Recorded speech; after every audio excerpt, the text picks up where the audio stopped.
It started with a text that didn't sit right. Dinner ran late. Don't wait up, my wife Lena wrote at 10:47 p.m. Something in the phrasing, it wasn't her. Too formal, too careful.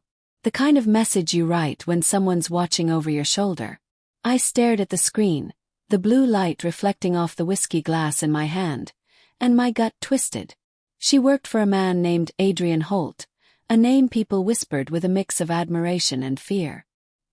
He was one of those high-powered executives who filled a room the moment he stepped into it.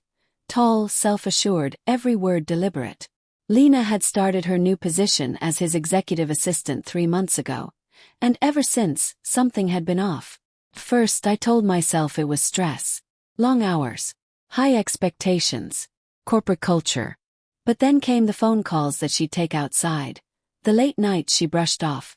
The scent of cologne that wasn't mine clinging faintly to her hair when she came home. That night I didn't sleep. I sat in the dark, replaying every conversation we'd had over the last few weeks. Every detail suddenly felt suspicious, like I was piecing together a puzzle I hadn't realized existed. When she came home just after midnight, she looked nervous. Her eyes darted to me on the couch, then to the floor. "You're still up?" she asked softly. "Couldn't sleep," I said. "How was dinner?" She hesitated. "It was fine. Adrian wanted to discuss a project privately." I took a slow sip of my drink. "Privately?" She nodded, setting her purse down.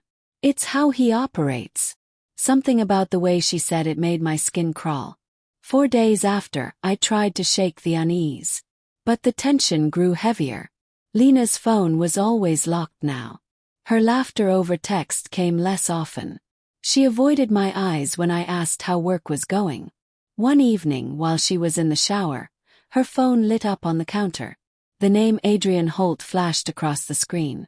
Then it disappeared. I didn't touch it. I didn't need to. The knot in my chest tightened until it hurt to breathe. The next day I followed her. I told myself it wasn't distrust. It was confirmation. I needed to see it for myself, whatever it was. She met him at a high-end restaurant downtown. I watched from across the street, heart pounding as they sat close together, their conversation animated. He leaned in too far, too familiar. She laughed, brushing her hair behind her ear, and his hand lingered on the table, just inches from hers. That was enough. I didn't confront her. Not yet. That night when she came home, I acted normal. Made her tea. Asked about her day. Pretended everything was fine. Because I needed time. Time to think, to plan. 3 days later she broke. We were sitting at the kitchen table when she said, "Adrian's been making me uncomfortable." Her voice trembled, but her eyes, those eyes I'd loved for 10 years, held shame. "What do you mean?" I asked carefully. "He's been crossing lines. Saying things. Touching me when no one's looking." She swallowed hard. "I didn't tell you because I didn't want to make it worse. He's powerful, Ethan. If I push back too hard, I could lose my job." Anger flared inside me, cold and sharp. "Has he?" "No," she said quickly. "I stopped it before it went that far. But he won't let up." I reached across the table, taking her hand. "Then we make sure he regrets ever trying." The next few days we gathered evidence. Lena started recording their conversations on her phone. We documented every message, every inappropriate comment. Adrian had grown careless, cocky even. He thought he owned her. One night, after another late meeting, Lena came home pale and shaking. "He invited me to his penthouse," she whispered.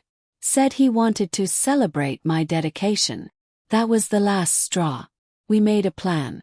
Lena would go, wearing a discreet recording device I set up. I'd wait nearby.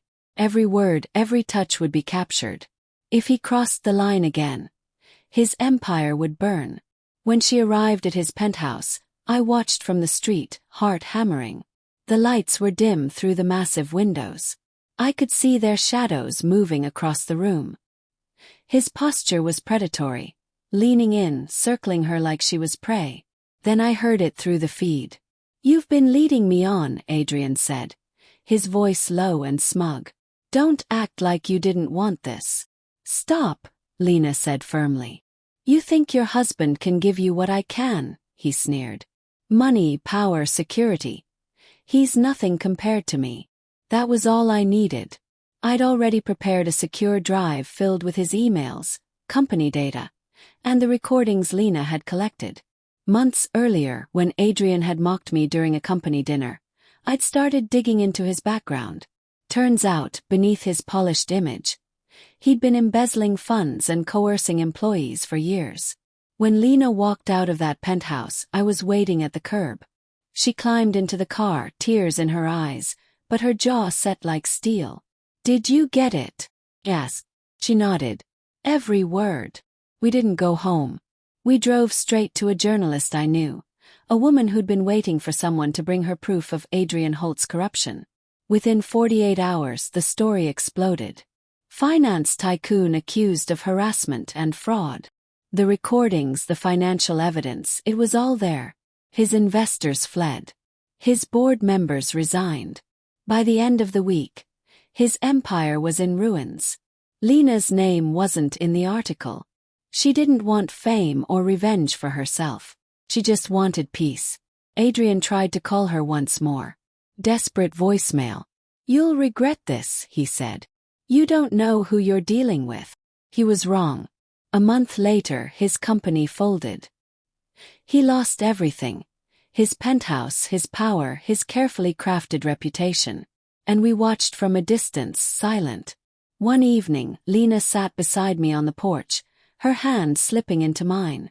The sunset painted her face in soft orange light, and for the first time in months, she looked free. "Do you ever feel guilty?" she asked quietly. Thought about it. About the man who'd tried to destroy her. The nights she came home afraid. The pain we'd both carried. "No," I said. "He built his empire on fear. All we did was show the world what it really looked like." She leaned her head on my shoulder. "I still can't believe it's over." "It's not over," I said. "It's just the part where we start again." And as the last light of day faded, I realized something. Revenge hadn't just broken Adrian, it had healed us. It reminded us that no matter how powerful someone thinks they are, truth and love, when tested, can still burn hotter than greed ever could.